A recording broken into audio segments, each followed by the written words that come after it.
Reprendre son souffle après une maladie, ça peut parfois ressembler à une véritable montagne à gravir, n'est-ce pas? Dans cette présentation, on va voir ensemble comment, pas à pas, on peut retrouver ce contrôle si précieux. Et ça commence par des gestes tout simples et conscients. Si cette question résonne, il n'y a rien de surprenant. C'est une expérience que beaucoup partagent après que le corps a mené un long combat. Cet essoufflement, il peut être déroutant, même un peu angoissant, mais la bonne nouvelle, c'est qu'il y a des solutions très concrètes pour y faire face.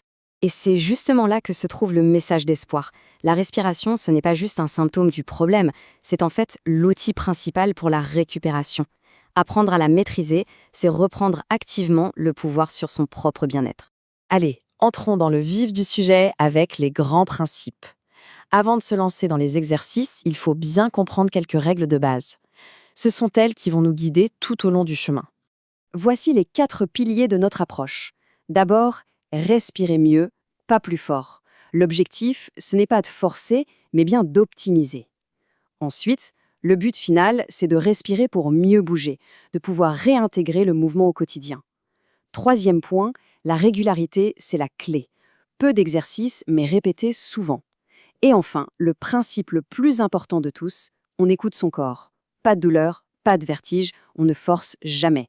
Passons maintenant à une première série de techniques. Celles-ci, elles sont vraiment conçues pour gérer les moments d'essoufflement et l'anxiété qui peut venir avec. L'idée, c'est de ramener le calme dans tout le système respiratoire. On commence avec la respiration à lèvres pincées, ou PLB. Les 2 étoiles montrent bien son importance, surtout pour ce qu'on appelle les conditions obstructives. En gros, c'est quand on a du mal à vider complètement l'air des poumons. L'idée ici est toute simple, aider à expulser cet air qui reste piégé pour faire de la place à de l'air frais. La technique est super intuitive. On inspire par le nez, tranquillement, et puis on souffle tout doucement par la bouche, en pinçant à peine les lèvres. Pensez à l'image de faire de la buée sur une vitre, mais au ralenti.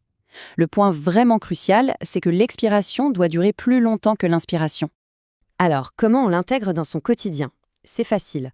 On fait 5 à 10 cycles de respiration comme ça, dès que la sensation d'essoufflement pointe le bout de son nez. Et on n'hésite pas à le faire plusieurs fois par jour. Son efficacité est vraiment reconnue, avec un niveau de preuve scientifique élevé. Pourquoi ça marche si bien? Eh bien, ça crée une petite pression qui garde les voies respiratoires ouvertes plus longtemps. Du coup, les échanges gazeux s'améliorent et ça calme l'anxiété. On continue avec la respiration lente contrôlée. Celle-là, elle est plus universelle. Elle peut faire du bien à quasiment toute personne qui ressent une dyspnée. Vous savez, cette fameuse sensation de manquer d'air. Le but, c'est de calmer le jeu, de baisser la fréquence des respirations et d'apaiser cette impression désagréable de poitrine serrée. Pour la pratiquer, on peut se baser sur un rythme simple. On inspire en comptant jusqu'à 3 et on expire en comptant jusqu'à 4 ou 5. Comme le dit la note, en ralentissant le souffle, on aide le corps à utiliser l'oxygène de manière beaucoup plus efficace. C'est un principe de pure physiologie. L'idéal, c'est de pratiquer cet exercice pendant 2 ou 3 minutes, 3 à 5 fois par jour. Le mieux, c'est de le faire en position assise ou semi-assise, là où on est le plus confortable. Une petite astuce, mettre un rappel sur son téléphone, ça aide à ne pas oublier ces courtes sessions. C'est vraiment un outil d'autorégulation exceptionnel pour reprendre le contrôle. Bon, maintenant qu'on a vu comment calmer la respiration, voyons comment la rendre plus ample, plus efficace. Ici, l'objectif, c'est de bien mobiliser les poumons et de nettoyer les voies respiratoires. Alors, les expansions thoraciques. Celles-ci sont vraiment indispensables dans les situations dites restrictives, c'est-à-dire quand les poumons ont du mal à se remplir complètement. Ça arrive souvent après une longue période au lit, par exemple.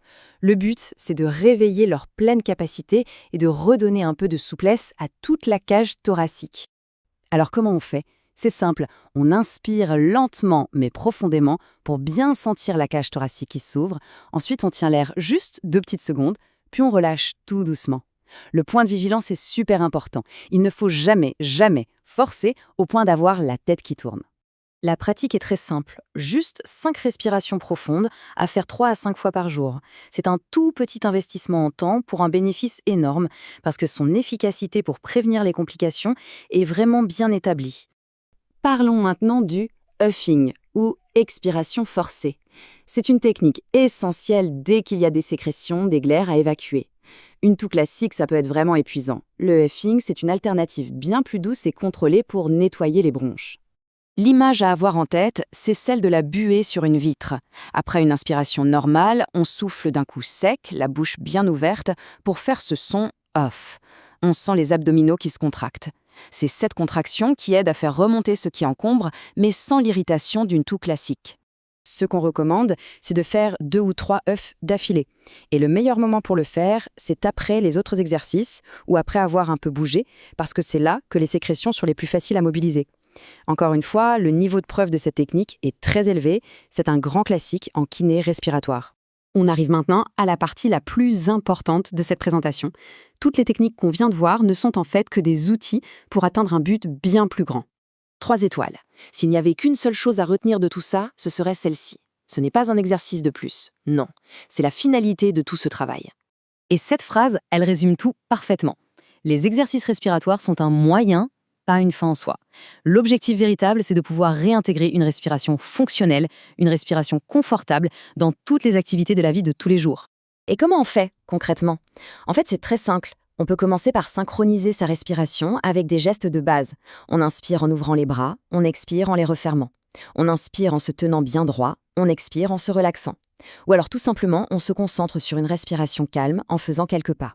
Chaque petit mouvement synchronisé avec le souffle est un pas de plus vers l'autonomie. Voilà, on a fait le tour d'un ensemble d'outils concrets.